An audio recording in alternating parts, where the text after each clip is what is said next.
So, chapter 22 in the Life Divine, Rebirth in Other Worlds, Karma, the Soul, and Immortality. We began it a few weeks ago, and tonight we conclude the chapter. He began with citations from several Upanishads, and one from the Rig Veda, all of them speaking to the passage of the secret soul behind our personality as it moves up the chain through and after its experience in the world to what is not a final resting place, but itself a temporary birth, B-E-R-T-H, which leads to another birth, B-I-R-T-H.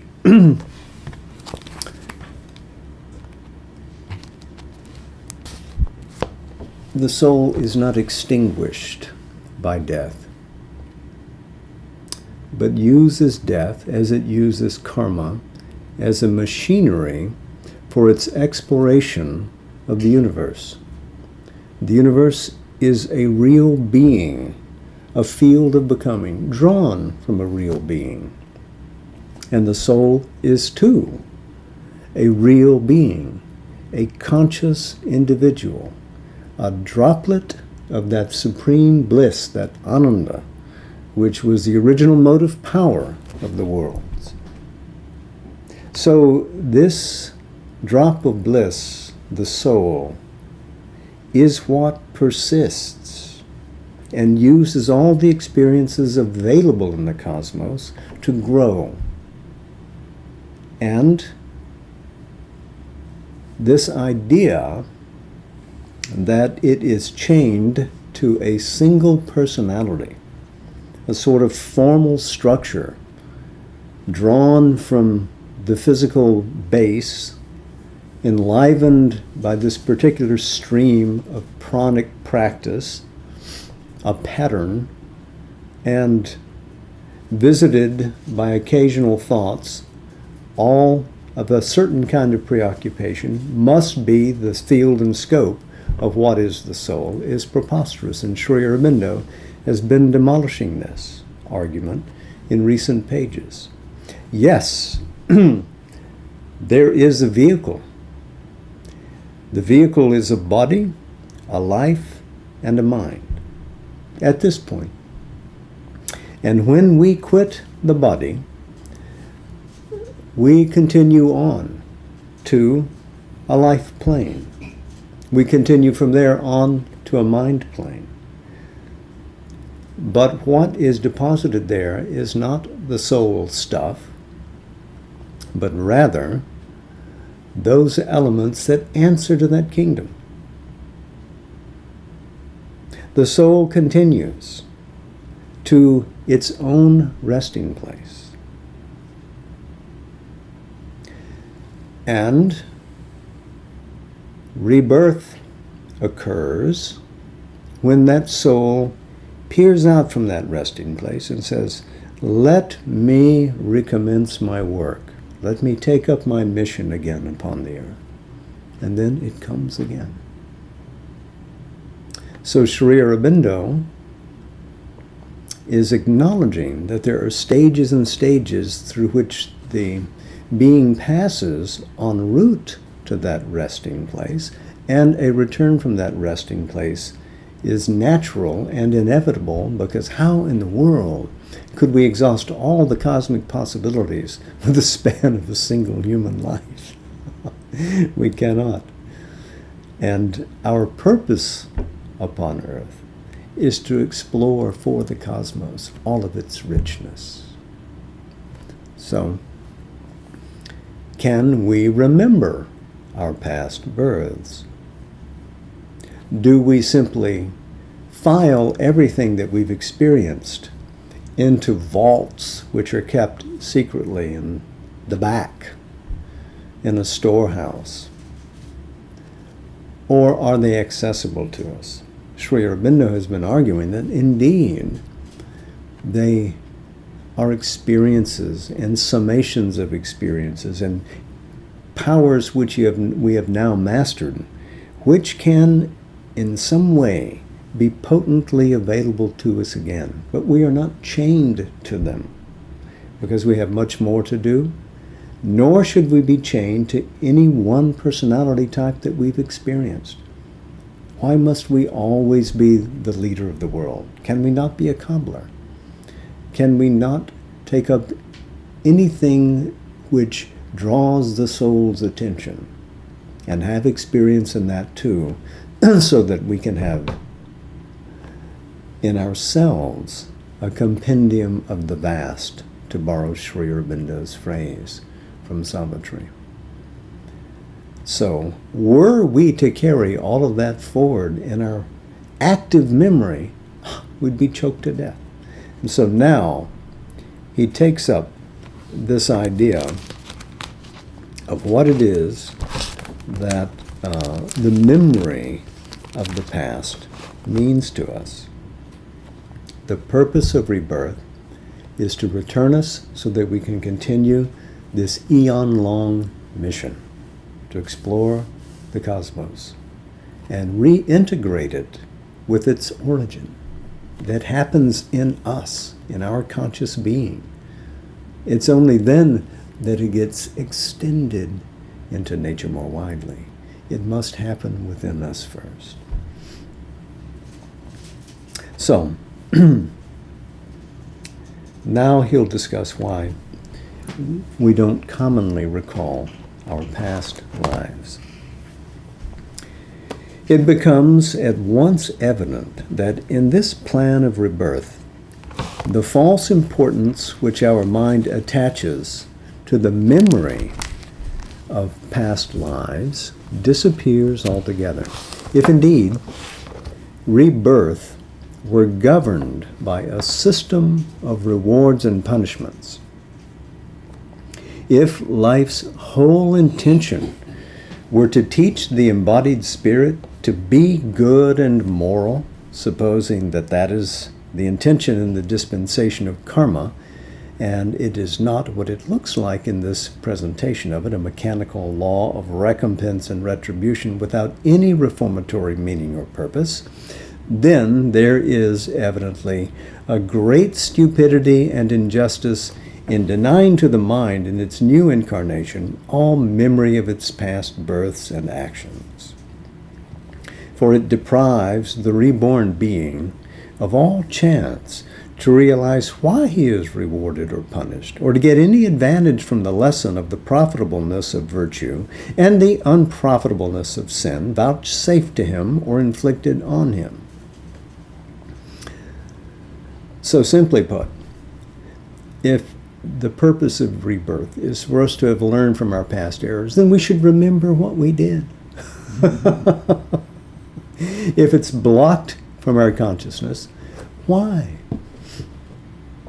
Even, he says, since life seems often to teach the opposite lesson, for he sees the good suffer for their goodness and the wicked prosper by their wickedness, he is rather likely to conclude in this perverse sense, because he has not the memory of an assured and constant result of experience, which would show him that the suffering of the good man was due to his past wickedness, and the prosperity of the sinner due to the splendor of his past virtues, so that virtue is the best policy in the long run for any reasonable and prudent soul entering into this dispensation of nature. It might be said that the psychic being within remembers, but such a secret memory would seem to have little effect or value on the surface. Or it may be said that it realizes what has happened and learns its lesson when it reviews and assimilates its experiences after issuing from the body. But this intermittent memory does not very apparently help in the next birth, for most of us persist in sin and error and show no tangible signs of having profited by the teaching of our past experience. So, yes, he has noted here that the psychic being within remembers. This is not pertinent to the main argument of this common view which he's presenting at this point. His own argument comes later, as is often true with the life divine. But if a constant development of being by a developing cosmic experience is the meaning and the building of a new personality, and a new birth is the method, then any persistent or complete memory of the past life or lives might be a chain and a serious obstacle. It would be a force for prolonging the old temperament, character, preoccupations, and a tremendous burden hampering the free development of the new personality and its formulation of new experience. There's a lot packed in here. The constant development of a being which is presumably the conscious being, Chit Shakti, Sat Chit Ananda, condensed into individual form, is this: constantly developing in the development of the universe through a cosmos which is also developing. Back to the Isha Upanishad, the small universe moving in the larger moving universe. Key word here too, cosmic experience. Remember that for Sri Aurobindo, experience is the key word, why the soul comes here, why it leaves the unity of the sublime supernals above, and why it comes here into apparent darkness and division is for experience. How does it finally validate whether its experience is good or not? How does it know? It knows, again, through experience, not through the summation of sensory data and the logical dissertations that the mind undertakes. That is a vapid, inaccurate knowledge. That is not real knowledge. Sri Aurobindo notes always that it is the experience of the deepest soul with the widest vision that has the truest understanding of things. Experience comes from a word which in Latin is experire, to try out, to experiment, to learn through acquaintance by trial, and through that succession of experiments to arrive at wisdom. Cosmos, that great word, Sri Aurobindo, the Greek scholar. Cosmos is ordered universe. It is God-ordained ordered universe upon what would otherwise be chaos. It is to take what is dark and unformed and turn it into something beautiful, because it's from the word kosmein in Greek, to adorn. So it takes this being and adorns it with order. So the cosmos is beautiful order. Our experience in the cosmos is to discover the innate and the hidden beauty and divinity within it. And since we are a microcosm of that cosmos in ourselves, to know the cosmos to its very roots, to its very soul base in spirit, and to know our own self to its very roots and soul base within us. So I think I'll read that again.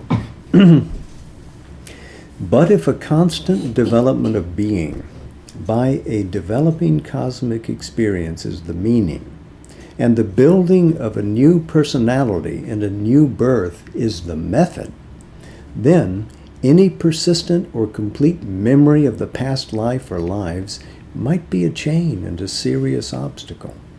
It would be a force for prolonging the old temperament, character, preoccupations, and a tremendous burden hampering the free development of the new personality and its formulation of new experience.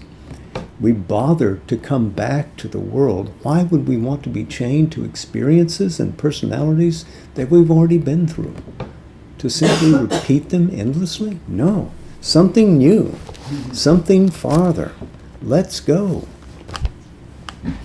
A clear and detailed memory of past loves, hatreds, rancors, attachments, connections would be equally a stupendous inconvenience. For it would bind the reborn being to a useless repetition or a compulsory continuation of his surface past and stand heavily in the way of his bringing out new possibilities from the depths of the spirit. If indeed a mental learning of things were the heart of the matter, if that were the process of our development, memory would have a great importance. But what happens is a growth of the soul personality and a growth of the nature by an assimilation into our substance of being, a creative and effective absorption of the essential results of past energies. In this process, conscious memory is of no importance. He's saying that this assimilation occurs without active mentation. It goes on behind the scenes. It's digested behind in the other hidden parts of our nature. As the tree grows by a subconscient or inconscient assimilation of action of sun and rain and wind and absorption of earth elements, so the being grows by a subliminal or intraconscient assimilation and absorption of its results of past becoming and an output of potentialities of future becoming, intraconscient meaning within the conscious being. The law that deprives us of the memory of past lives is a law of the cosmic wisdom and serves, not disserves, its evolutionary purpose. It is then the intention of a guiding secret nature that we are erased from past memories when we come back. It is not active in the forefront. So now he continues in this next paragraph. The absence of any memory of past existences is wrongly and very ignorantly taken as a disproof of the actuality of rebirth. For if even in this life it is difficult to keep all the memories of our past, if they often fade into the background or fade out altogether, if no recollection remains of our infancy, and yet with all this hiatus of memory we can grow and be, if the mind is even capable of total loss of memory of past events and its own identity, and yet it is the same being who is there, and the lost memory can one day be recovered, it is evident that so radical a change as a transition to other worlds, followed by new birth in a new body, ought normally to obliterate altogether the surface or mental memory, and yet that would not annul the identity of the soul or the growth of the nature. So, we commonly forget things. What did you eat for breakfast typically in the second grade? You won't remember that. You might remember it, and then, there's a moment. But your active continuance in this life doesn't require. So it isn't the active memory that is so important to the soul. Something else is. The identity of the soul persists, whether the memory is there at the fingertips or not. This obliteration, he writes, of the surface mental memory is all the more certain and quite inevitable if there is a new personality of the same being and a new instrumentation which takes the place of the old, a new mind, a new life, a new body.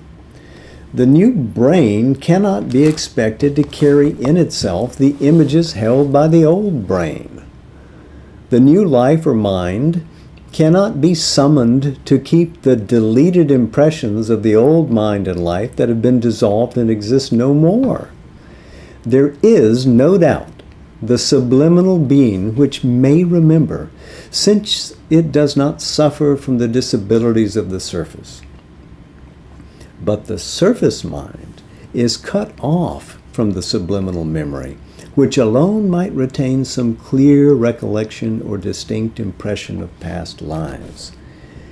How much we need to be in communion with the subliminal being, and how rare is it? We have visitations from the subliminal nature, but we don't have active commerce with it, at least in normal humanity.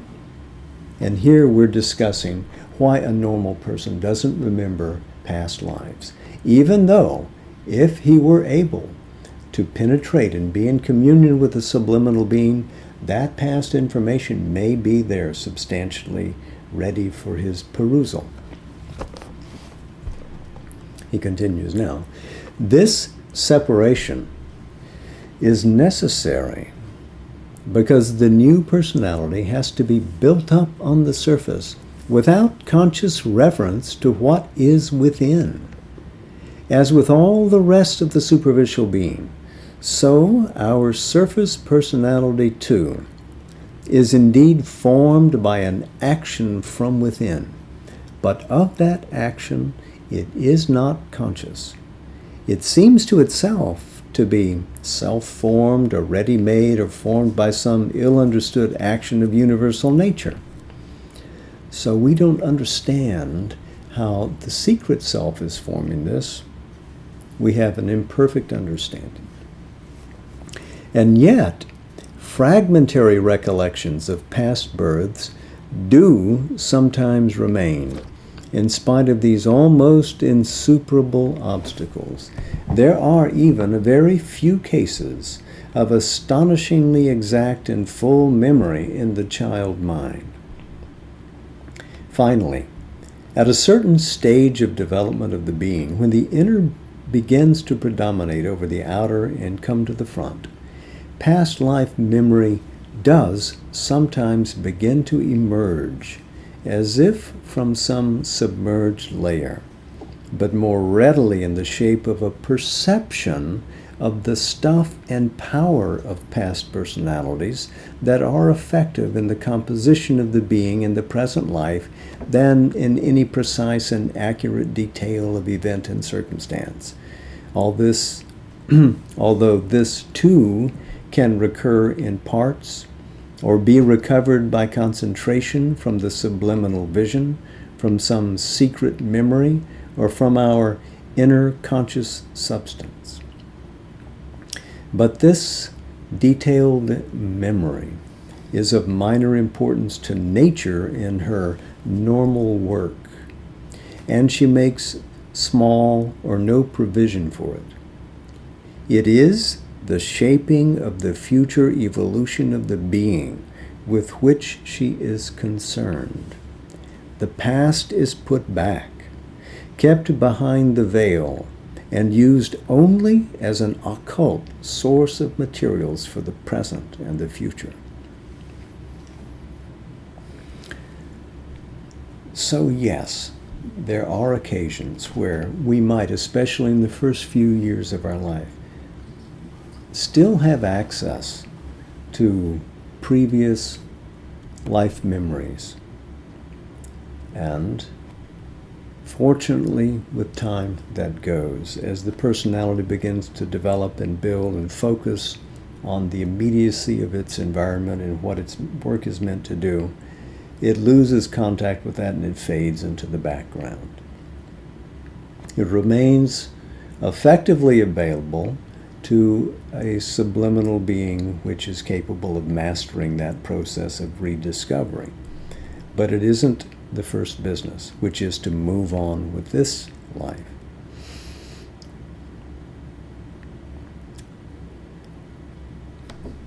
He continues, this conception of the person and personality, if accepted, must modify at the same time our current ideas about the immortality of the soul. For normally, when we insist on the soul's undying existence, what is meant is the survival after death of a definite, unchanging personality, which was and will always remain the same throughout eternity. So this is our superficial view.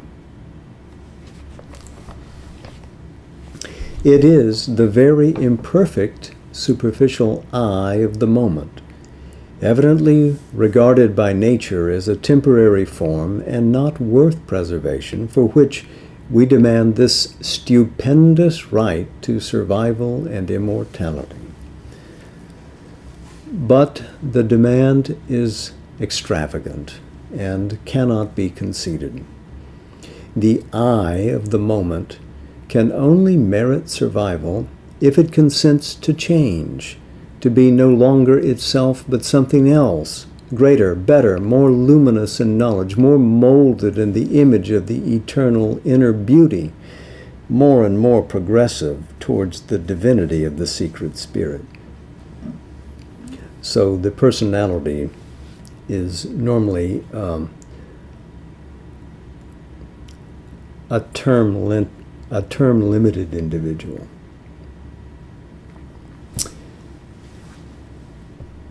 It is that secret spirit or divinity of self in us which is imperishable because it is unborn and eternal.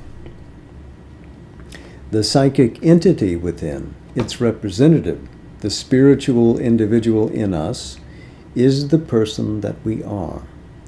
But the I of this moment, the I of this life, is only a formation, a temporary personality of this inner person. It is one step of the many steps of our evolutionary change, and it serves its true purpose only when we pass beyond it to a farther step, leading nearer to a higher degree of consciousness and being. It is the inner person that survives death, even as it pre-exists before birth. For this constant survival is a rendering of the eternity of our timeless spirit into the terms of time.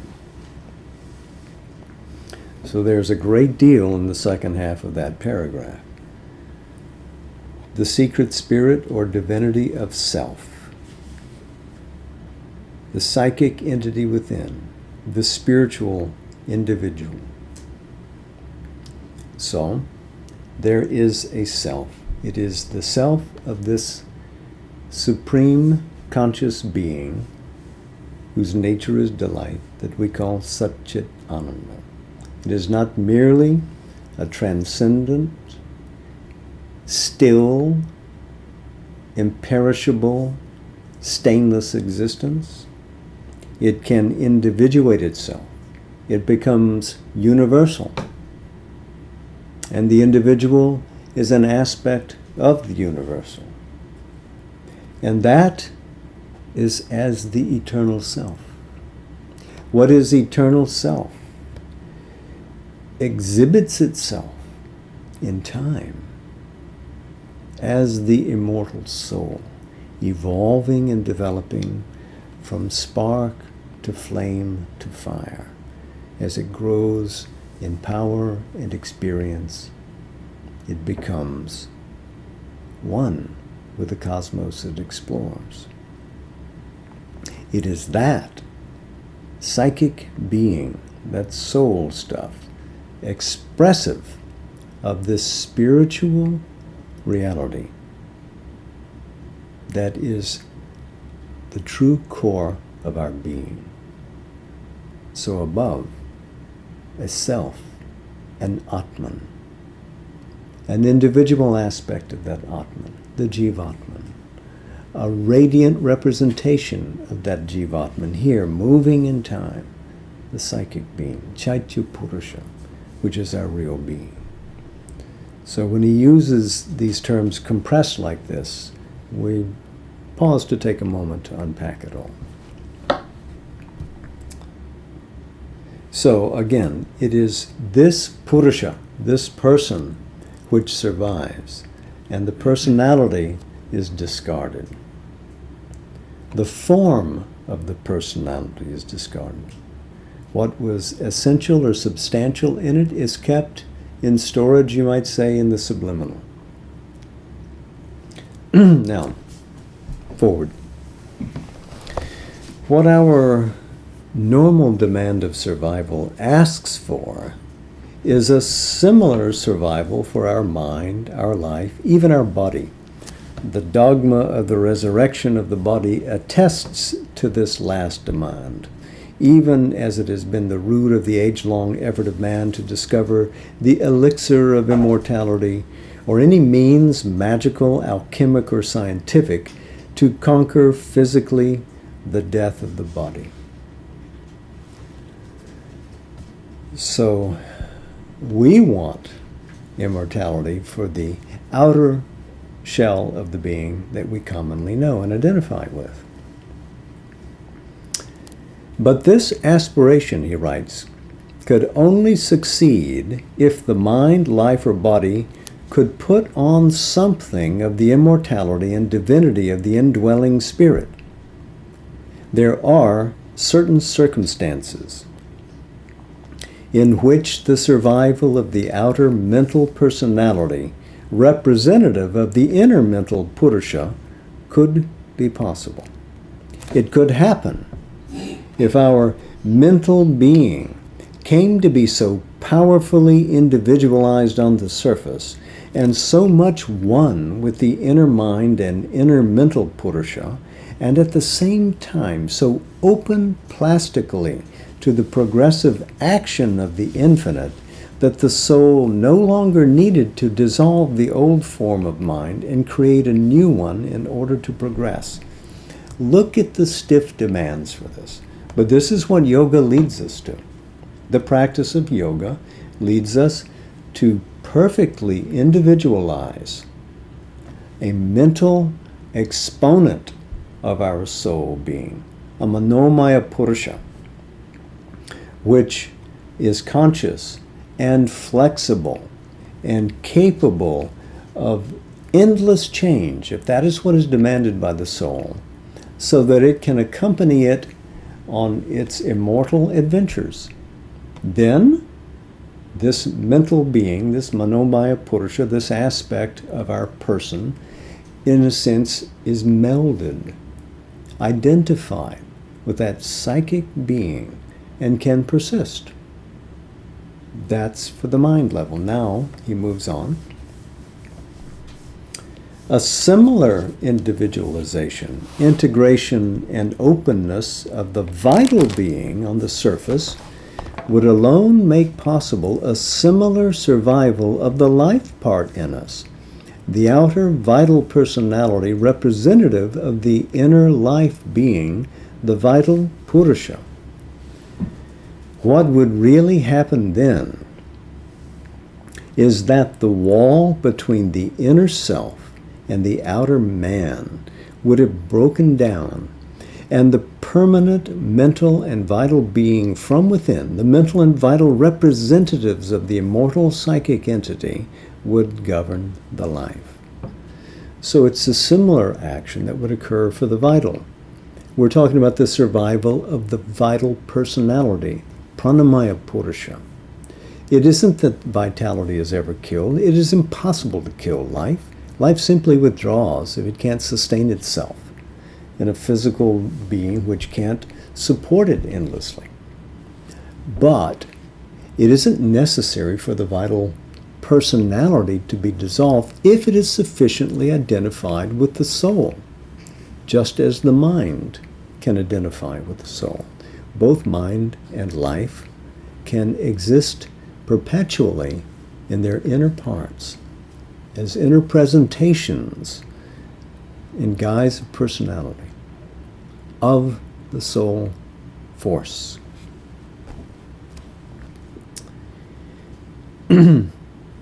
Our mind nature and our life nature could then be a continuous progressive expression of the soul and not a nexus of successive formations preserved only in their essence. Our mental personality and life personality would then subsist without dissolution from birth to birth. They would be, in this sense, immortal, persistently surviving, continuous in their sense of identity. This would be evidently an immense victory of soul and mind and life over the inconscience and the limitations of material nature. So, he hasn't said that what is done by a personality in a life is wiped away forever. It's just that they are preserved only in their essence. Here, we have the active continuance as a possibility. If they can be stabilized in the psychic glow, if they can be identified with the soul force, then those parts of our subtle, subliminal nature, mind and life, can go forward. Is it possible for the body? He takes us up next.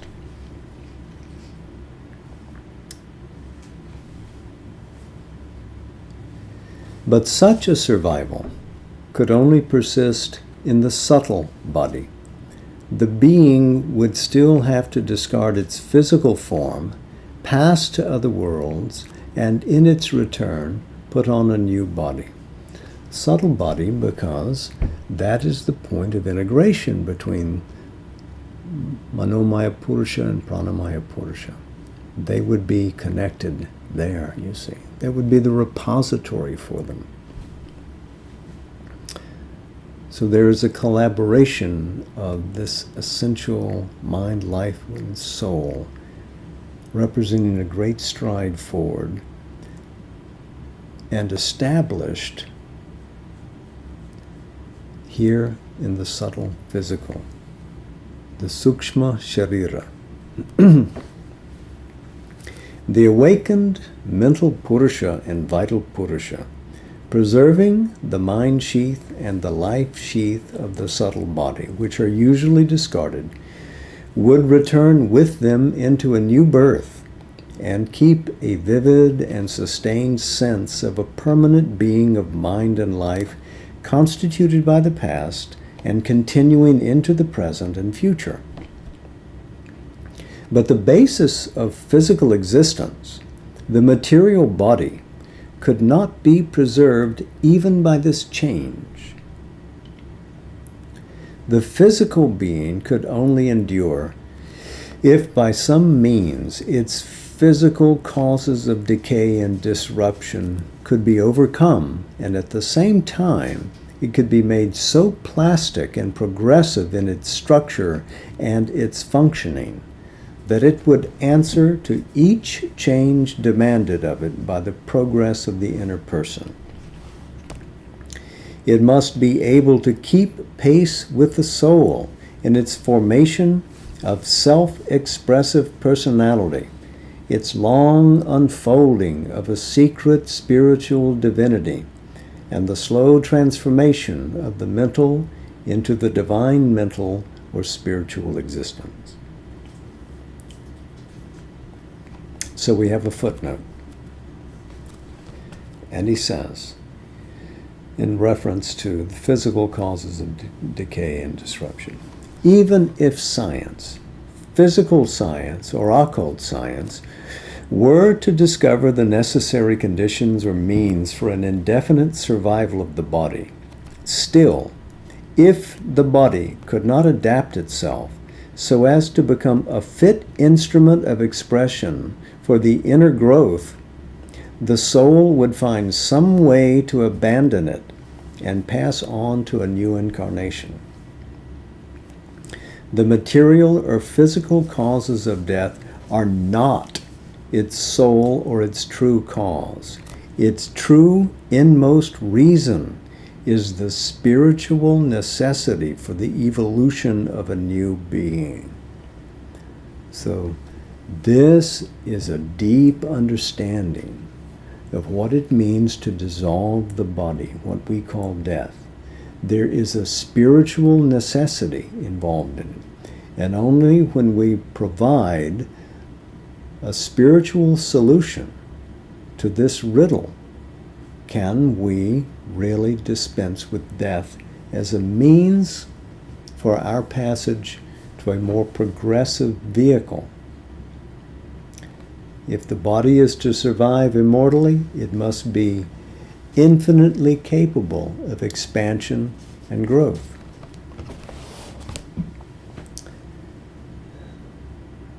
So now, the balance of the chapter. This consummation of a triple immortality, immortality of the nature, completing the essential immortality of the spirit, and the psychic survival of death, might be the crown of rebirth and a momentous indication of the conquest of the material in conscience and ignorance, even in the very foundation of the reign of matter. But the true immortality would still be the eternity of the spirit. The physical survival could only be relative, terminable at will, a temporal sign of the spirit's victory here over death and matter.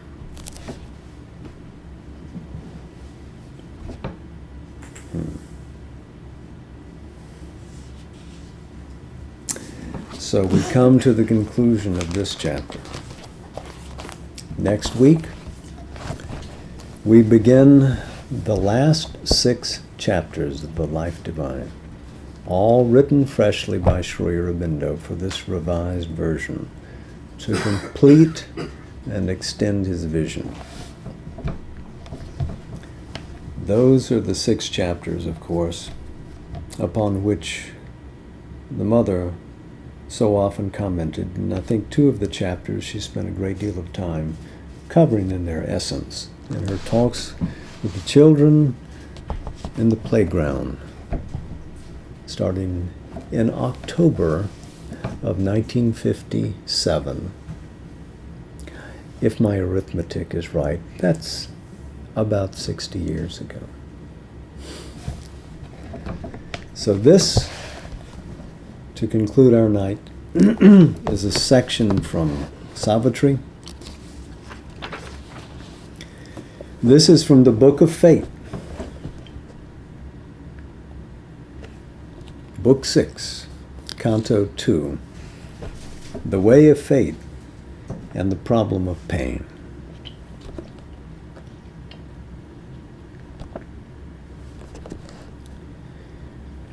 All rose from the silence, all goes back to its hush. Its somnolence founded the universe. Its obscure waking makes the world seem vain. Arisen from nothingness and towards nothingness turned, its dark and potent nescience was earth's start. It is the waste stuff from which all was made. Into its deeps creation can collapse. Its opposition clogs the march of the soul. It is the mother of our ignorance. He must call light into its dark abysms, else never can truth conquer matter's sleep, and all earth look into the eyes of God.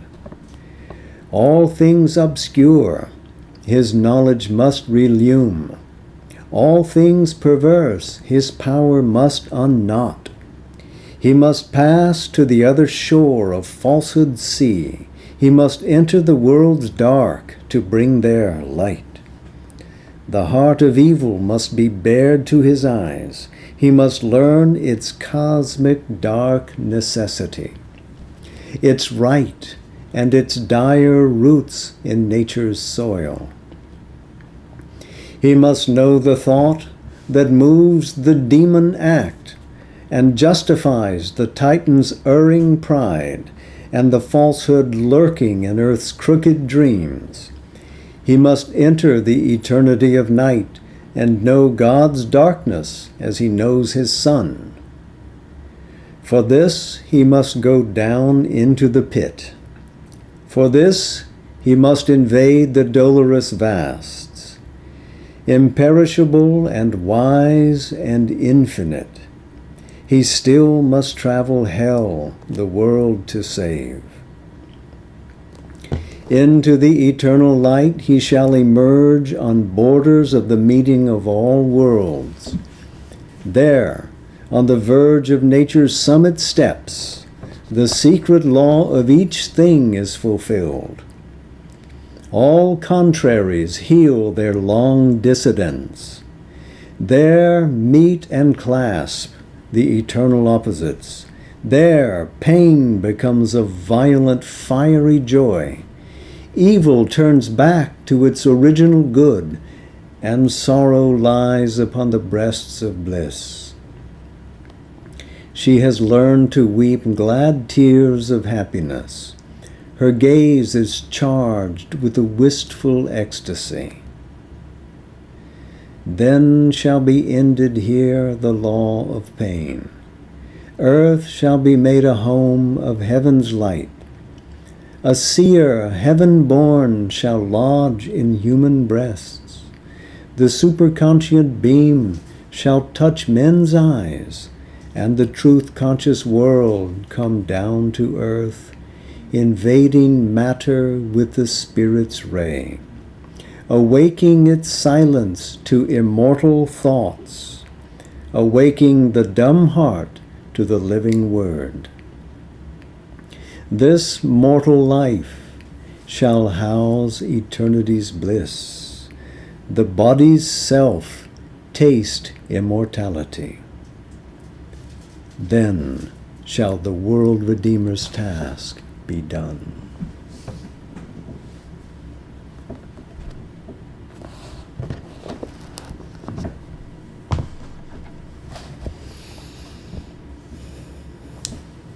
Namaste.